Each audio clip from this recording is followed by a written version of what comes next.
우리 보좌 앞에 모였네. 참으로 고마우신 아버지 하나님 감사합니다.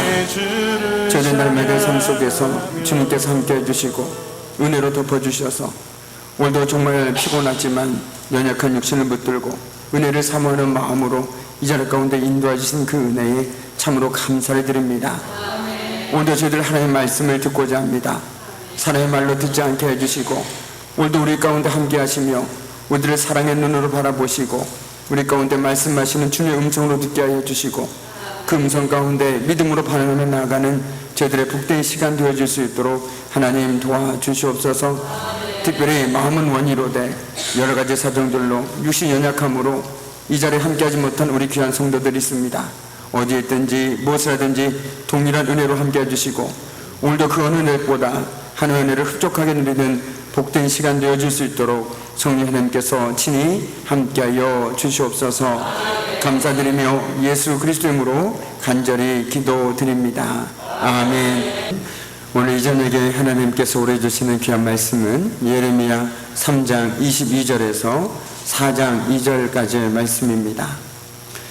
예레미야 3장 22절부터 4장 2절까지의 말씀, 제가 가진 성경은 구약 1055쪽에 있습니다. 예레미야 3장 22절부터 4장 2절까지의 말씀입니다.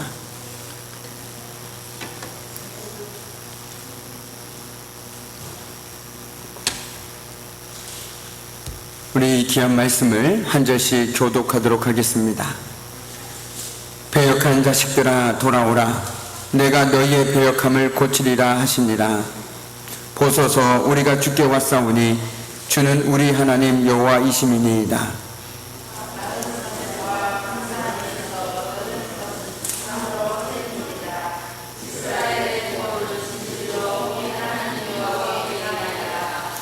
부끄러운 그것이 우리가 청년의 때로부터 우리 조상들의 산업인 양떼와 소떼와 아들들과 딸들을 삼켜 싸운즉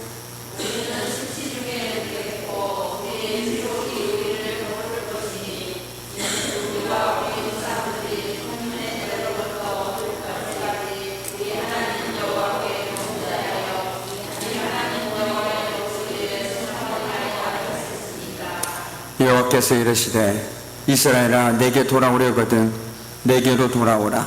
네가 만일 나의 목전에서 가증한 것을 버리고 네가 흔들리지 아니하며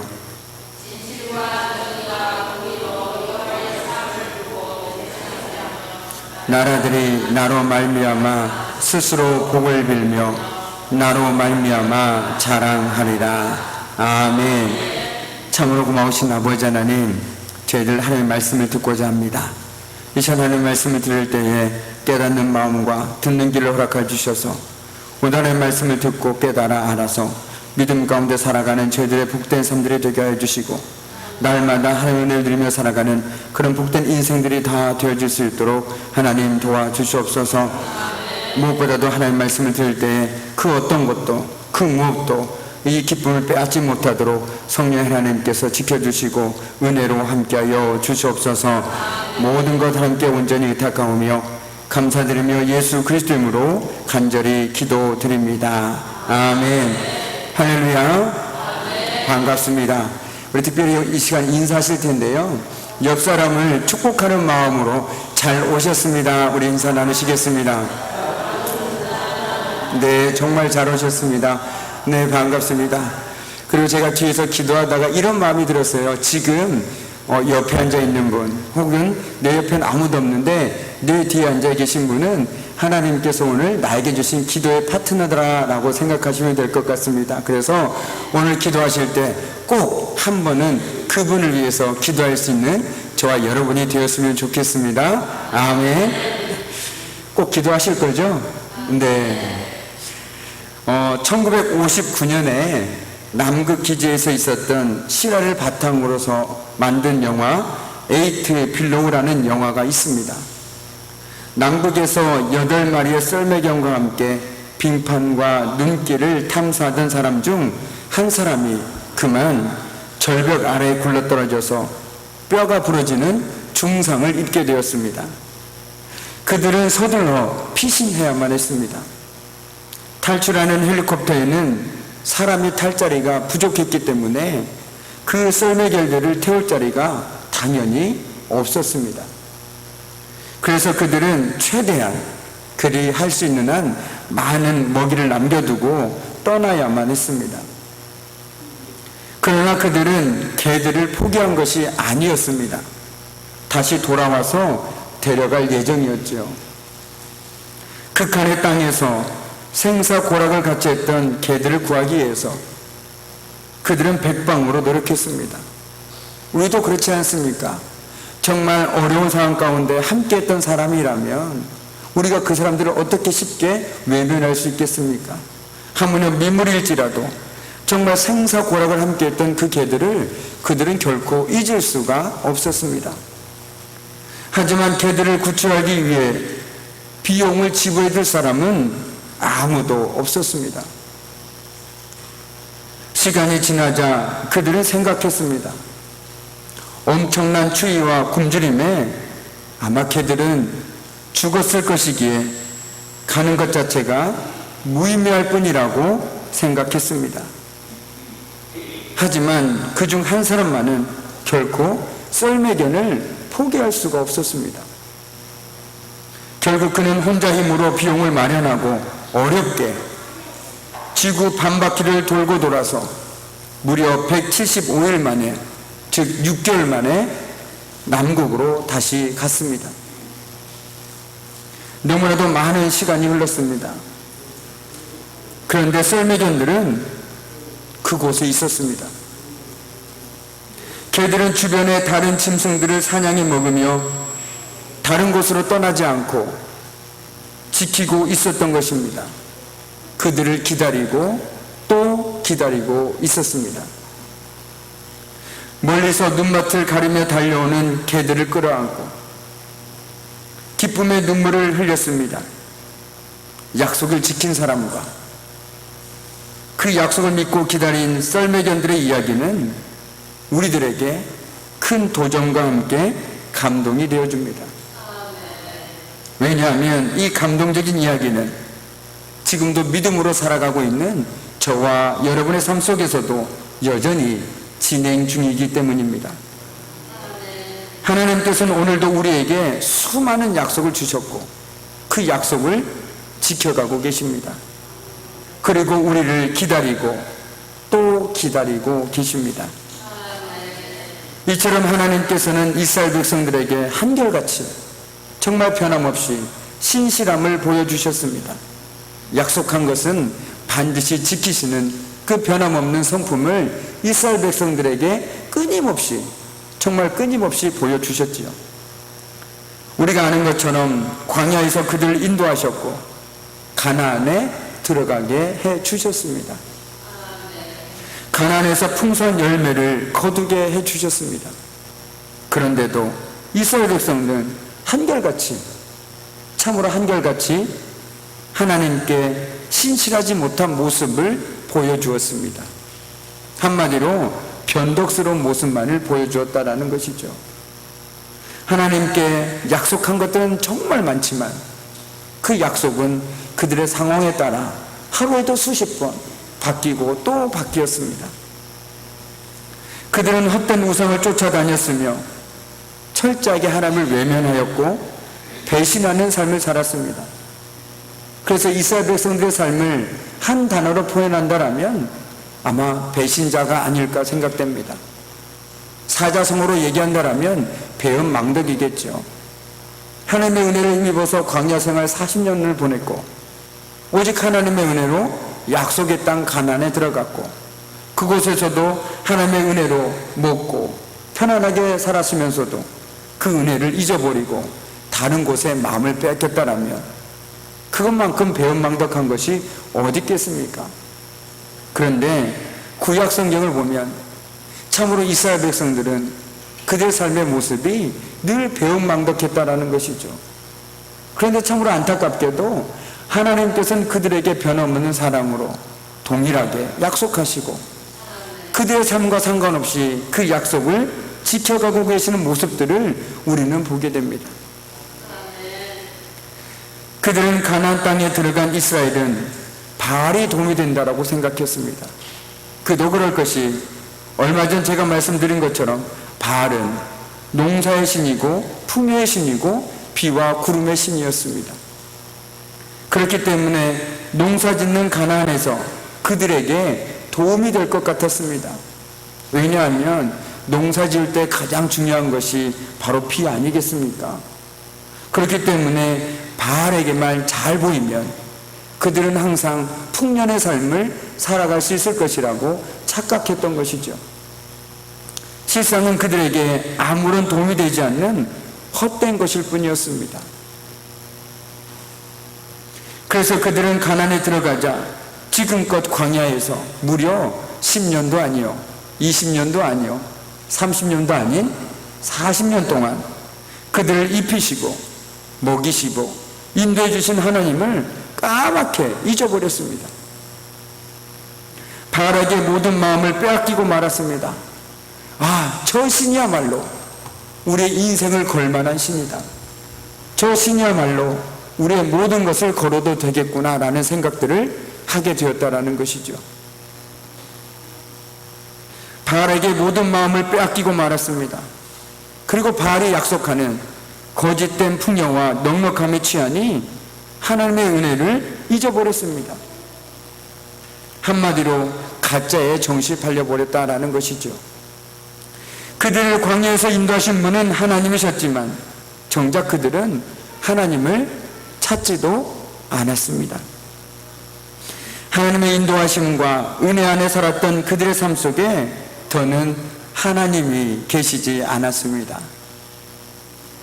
우리를 인도하신 주님은 어디에 계십니까? 정말 우리를 광야에서 인도하신 주님은 어디에 계십니까? 라고 묻는 사람이 아무도 없었다라는 거예요. 오히려 그들은 생수의 근원이 아닌 스스로 판 물이 새는 웅덩이를 의지하고 있었습니다. 2장 18절 말씀입니다. 네가 시올의 물을 마시려고 애굽으로 가는 길에 있음은 어찌 됨이며 또 네가 그 강물을 마시려고 아수르로 가는 길에 있음은 어찌 됨이냐. 이는 백성이 스스로 웅덩이를 판다는 것이 다른 것이 아니라 애굽이나 아수르의 힘을 빌리고 의지하려는 것임을 보여주고 있습니다. 하나님을 의지하기보다 지금 당장 눈에 보이는 애굽과 아수르와 같은 열강의 힘에 기대어서 자신의 평안과 안전을 도모하려는 노력을 예레미야는 터진 웅덩이를 파는 것으로 보았습니다. 터진 웅덩이에 물을 아무리 부어봤자 물을 채울 수가 없습니다. 헛된 일이라는 것이죠. 그러니까 예레미야가 하고 있는 말은 무슨 말이냐면 너희들이 애굽을 의지하고 아수르를 의지하는 것은 헛된 일이다. 마치 밑 빠진 독에 물을 붓는 것과 똑같다라고 이스라엘 백성들에게 말해주고 있는 것입니다. 그러면서 뭘 그들에게 원하는 것은 그 헛되고 헛된 것에 돌아서서 너희들을 인도하셨던 그 하나님께 돌아가라라고 권면하고 있는 것입니다. 정말 이스라엘 백성들의 그 끊임없는 변덕스러운 모습 속에서도 배은망덕한 삶의 삶 속에서도 그럼에도 하나님은 그들을 기다리고 계셨습니다. 언제든지, 정말 언제든지 그 백성이 잘못을 뉘우치고 자복하여 돌아오기를 기다리고 계십니다. 아직도 거리가 먼데 조만치 돌아오고 있는 탕자를 향해 달려와 끌어안고 잔치를 벌이시는 그 하나님의 사랑이 돌아오라는 간절한 부름 속에 담겨 있는 것이죠. 이스라엘아, 정말로 네가 돌아오려거든 어서 나에게로 돌아오라. 나 주의 말이다. 내가 싫어하는 그 역겨운 우상들을 내가 보는 앞에서 버려라. 네 마음이 흔들리지 않게 하여라. 주님은 지금 이스라엘 백성들에게 요구하시는 것, 그것은 딱 한 가지입니다. 어서 나에게로 돌아오라는 것입니다. 그리고 오늘 말씀에 따르면 유다 백성들이 하나님께 돌아가는 방법은 하나님 앞에서 역전 우상들을 버리는 것이고 마음이 흔들리지 않는 것입니다. 제가 언제가 말씀드린 것처럼 우리 믿음의 사람들은 무게중심을 하나님께 두고 살아가는 사람들이라는 것이죠. 그래서 세상 속에서 흔들릴 수 있지만 결코 넘어질 수는 없습니다. 여러분 오뚜기 잘하지 않습니까? 오뚜기는 흔들면 흔들립니다. 그러나 항상 무게중심이 있기 때문에 반드시 다시 돌아와서 올곧게 섭니다. 마찬가지로 저와 여러분은 하나님을 무게중심으로 두고 살아가는 사람이기 때문에 세상 속에 살다 보면 흔들릴 수 있죠. 어려움이 찾아오면 넘어질 수도 있습니다. 괜찮습니다. 너무 자책하지 마십시오. 그러나 하나님을 무게중심으로 두고 살아간다는 것은 내가 넘어질 수는 있으나 하나님으로부터 떠나지 않는 삶을 살아간다는 것입니다. 좌절할 수 있습니다. 낙심할 수 있습니다. 염려할 수 있습니다. 괜찮습니다. 그러나 하나님을 떠나는 것만큼은 절대로 용납되어서는 안 된다는 것이죠. 그것을 잊어서는 안 되는 것입니다. 정말 여기서 특별히 이스라엘 백성들은 역겨운 우상, 즉 바알을 섬겼습니다.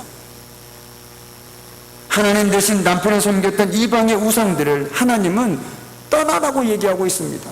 남편을 바꿔라. 바꿔 얘기하면 네 삶의 주인을 바꿔라라고 얘기하고 있는 것이죠.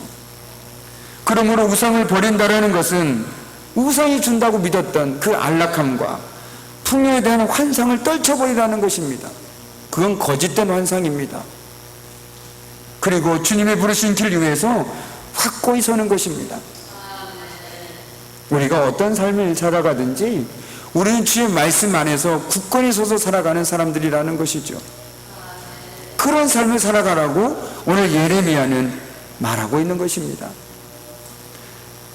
그런 이들의 삶은 반드시 진실과 정의와 공의로 나타나게 된다라고 오늘 성경은 얘기하고 있습니다. 그렇다면 진실과 정의와 공의는 무엇일까요? 그것은 바로 하나님의 백성들이 하나님을 섬김에 있어서 두 마음을 품지 않는 것입니다. 우리는 한 마음을 품는 사람들입니다. 오직 내 마음속엔 하나님의 마음으로 충만해야 되는 것이죠. 내 마음속에 내 마음이 점점점 커져가게 되면 하나님의 마음이 없어져 버립니다. 그리고 모든 것들을 마치 내 마음이 하나님의 마음인 양 착각하면서 교만하게 되는 것이죠.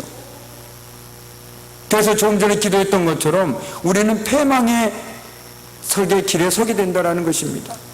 우리의 마음속에는 늘 하나님의 마음이 있어야 된다는 거예요.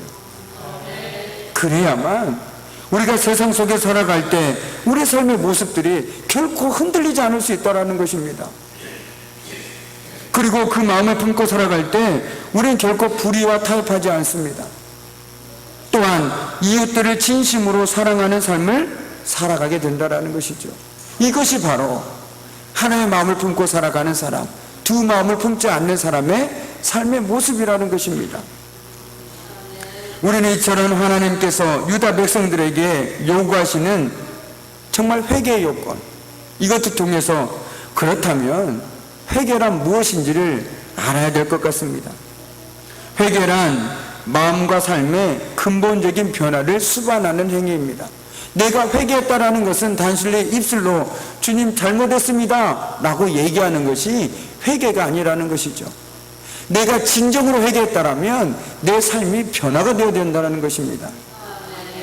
우리도 어렸을 때, 저도 마찬가지지만 부모님께 잘못했을 때 잘못했습니다, 아무리 100번 1000번 하더라도 내 삶이 바뀌지 않으면 그건 진정한 반성이 아닌 것이죠. 마찬가지입니다. 내가 아무리 눈물로 콧물로 하나님 앞에 주님 제가 잘못했습니다, 주님 제가 죄인입니다라고 얘기할지라도 내 삶이 변화되지 않는다면 그것은 결코 하나님이 기뻐하시는 회개가 될 수 없다라는 거예요. 단지 자기 만족일 뿐이라는 것입니다. 내가 정말 회개를 했다라면 내 삶이 변화될 수밖에 없습니다. 왜요? 내가 회개하는 순간 내 마음속에 하나님 마음이 들어오기 시작하거든요.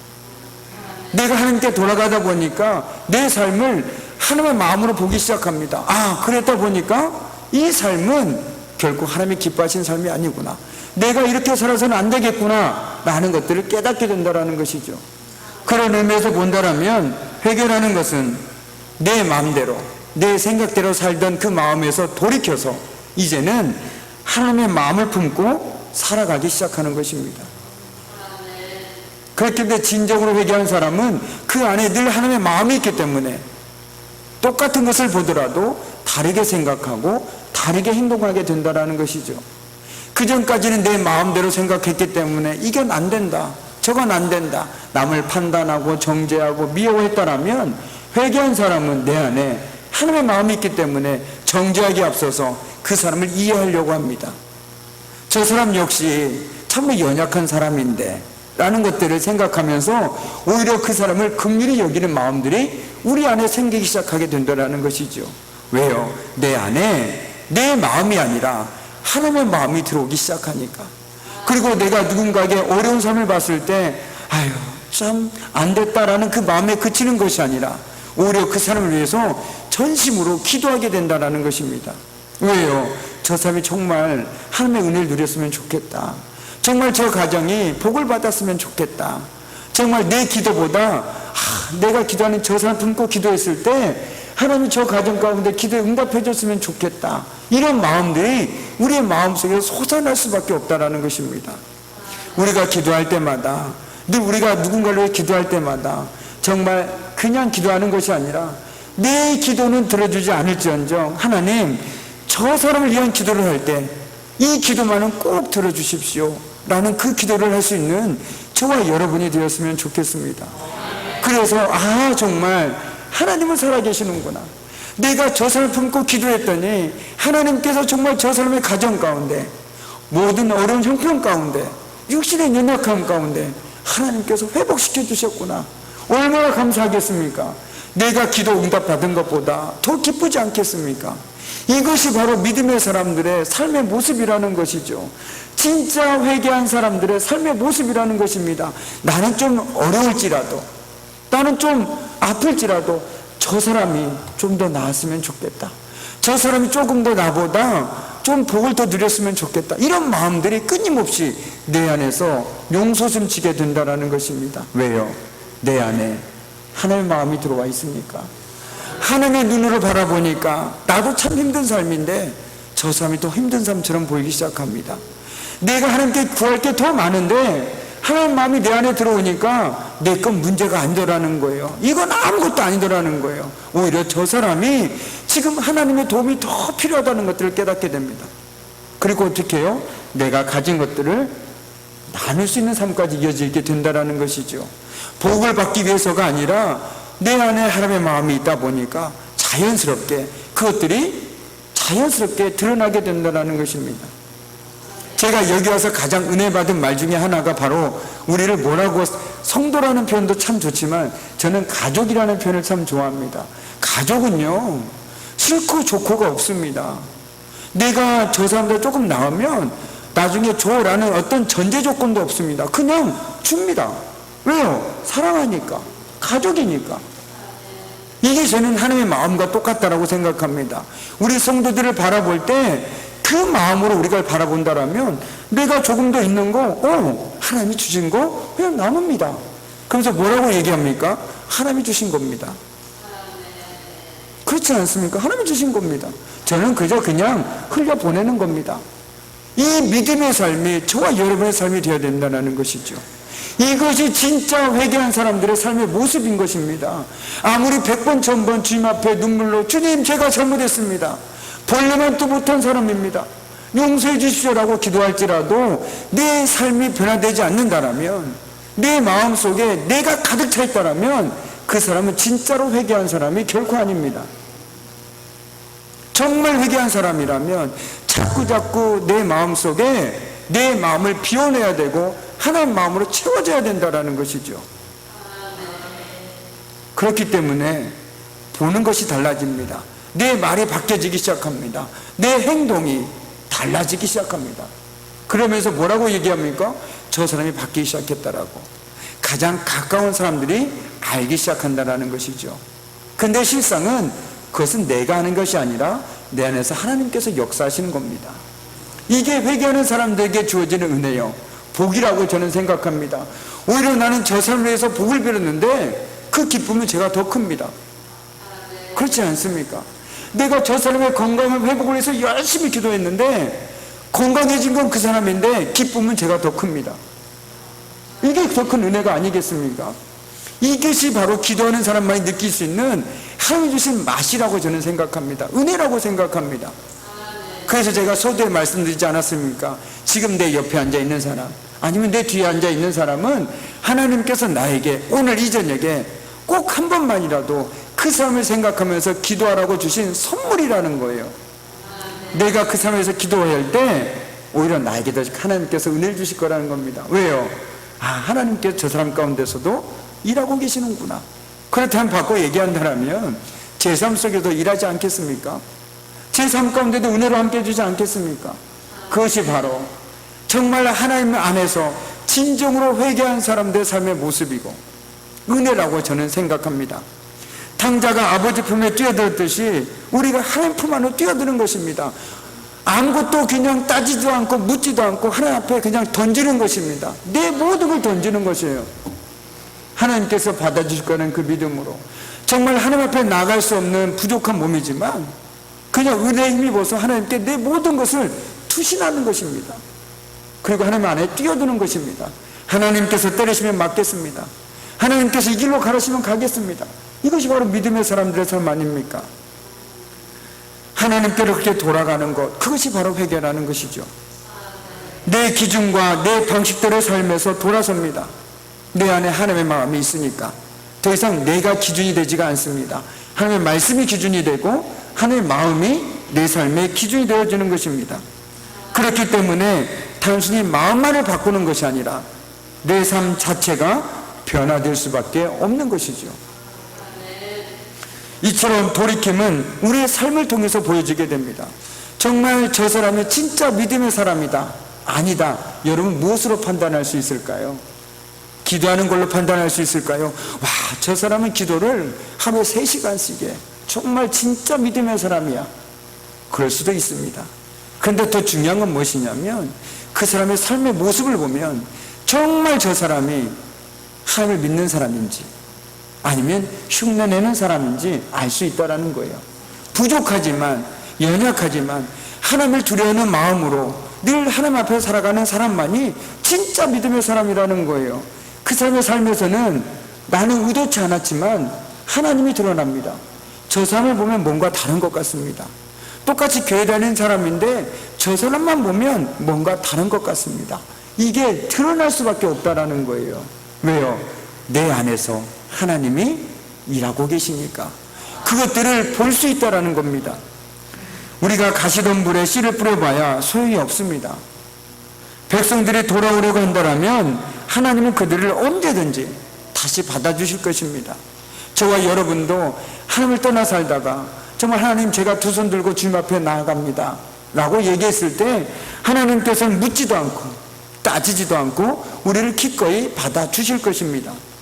그러나 하나님은 백성이 겉으로만 돌아오는 것이 아니라 생각하고 행동하는 것이 근본적으로 달라지기를 원하고 계시다라는 것이죠.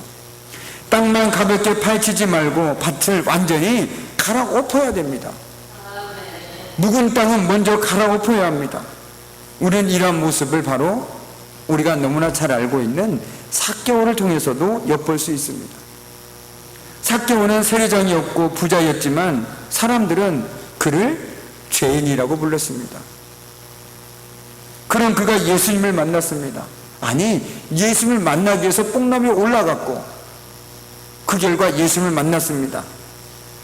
근데 거기서 그치지 않고 예수님을 만남으로써 그는 변화되었습니다. 그리고 예수님을 자기 집으로 초대했습니다. 바꿔 얘기한다면, 우리로 얘기한다면 예수님을 자기 마음으로 초대했습니다. 그리고 그 스스로 이렇게 예수님은 아무 말씀도 하지 않으셨습니다. 그런데 자기 집으로 초대하고 나서 삭개오가 스스로 예수님께 이렇게 얘기합니다. 삭개오가 일어서서 주님께 말하였다. 주님 보십시오. 내 소유의 절반을 가난한 사람들에게 주겠습니다. 또 내가 누구에게서 강제로 빼앗은 것이 있으면 4배로 하여 갚아주겠습니다. 예수님은 결코 삭개오에게 삭개오야, 네가 나를 믿는다라면 네 소유의 절반을 팔아서 가난한 사람들에게 주고 네가 누군가에게 빼앗은 거 있으면 네 배로 갚아라. 그러면 네가 나를 믿는 것을 내가 알겠다라고 말한 적이 없습니다. 그냥 삭개오가 예수님을 만남으로써 예수님을 마음으로 받아들이니까 예수님이 어떤 것을 원하는지 깨닫게 되었다라는 것이죠. 지금까지 삭개오는 모르긴 몰라도 돈에 혈안이 되어 있는 사람이었습니다. 돈만 있으면, 나한테 돈만 있으면, 누가 나를 죄인이라고 부르더라도, 나를 세리장이라 불러들어도 상관없다. 돈만 있으면 결코 나를 무시하지 못할 것이다. 그래, 날 무시해라. 난 돈만 있으면 된다. 이런 마음으로 살아갔을 사람이었습니다. 그런 사람이 예수님을 만나자마자 이 돈이 의미가 없다라는 걸 깨닫게 되었습니다. 그리고 예수님께서 원하시는 것이 가난한 사람들에게 나눠주는 것이라는 것을 알게 되었다라는 거예요. 그래서 스스로 이렇게 얘기하지 않습니까? 소유의 절반을 가난한 사람들에게 주겠다라고 얘기하고 있습니다. 왜요? 그 안에 예수님의 마음이 들어왔습니까? 예수님의 마음이 들어오니까 이제 지금껏 자신이 모든 것이라고 생각했던 돈보다 이 예수님이 더 중요하다는 거, 그것을 깨닫게 되었다는 것입니다. 돈만이 곧 자신을 인정받는 사람으로 만든다고 그는 착각하면서 살아왔습니다. 남들이 손가락질하든 그것은 중요하지 않았습니다. 나는 돈만 있으면 돼 라고 생각한 사람이 삭개오였다는 것이죠. 그러나 이제 변했습니다. 생각이 변했고 그 마음이 변했습니다. 왜요? 예수님이 그 마음속에 들어오셨거든요. 그 마음속에 들어오니까 정말 예수님이 원하시는 것이 무엇인지를 알게 되었다는 거예요. 그래서 어제의 삭개오가 아닙니다. 그 이유는 하나님의 마음을 품기 시작했기 때문에, 하나님께 돌아가 자신의 삶을 딱 보니까 이게 아니었던 거예요. 돈이 전부가 아니었던 거예요. 그렇기 때문에 그는 그렇게 할 수 있었던 것입니다. 오늘 이 밤 저와 여러분에게도 하나님께서는 우리 마음에 이미 함께하고 계십니다. 그렇기 때문에 우리 이 시간 하나님께 예배드리고 있는 것 아니겠습니까? 그런데 바라기는 하나님의 마음을 우리 마음속에서 조금만 더 넓혔으면 좋겠습니다. 우리 마음속에는 하나님의 마음도 있지만 여전히 내 마음도 같이 있다라는 거예요. 그러다 보니까 때로는 하나님의 마음보다 내 마음이 커서 내 마음대로, 내 생각대로 살아갈 때가 있지 않습니까? 저도 그렇습니다. 그런데 오늘 바라기는 우리 안에 내 마음도 있지만 하나님의 마음이 조금만 더 넓어져서 지금까지 나만 위해 살아갔다라면 이제는 조금은 하나님의 마음으로 내가 어떻게 살아가야 하는지를 고민할 수 있는 이 밤이 되었으면 좋겠습니다. 그래서 오히려 나는 비웠다고 생각했는데 하나님이 채워주시는 은혜, 나는 오히려 나를 위해 기도한 적도 없는데 하나님 주신 그 기쁨들을 더 누릴 수 있는 그런 저와 여러분의 정말 복된 삶이 되었으면 좋겠습니다.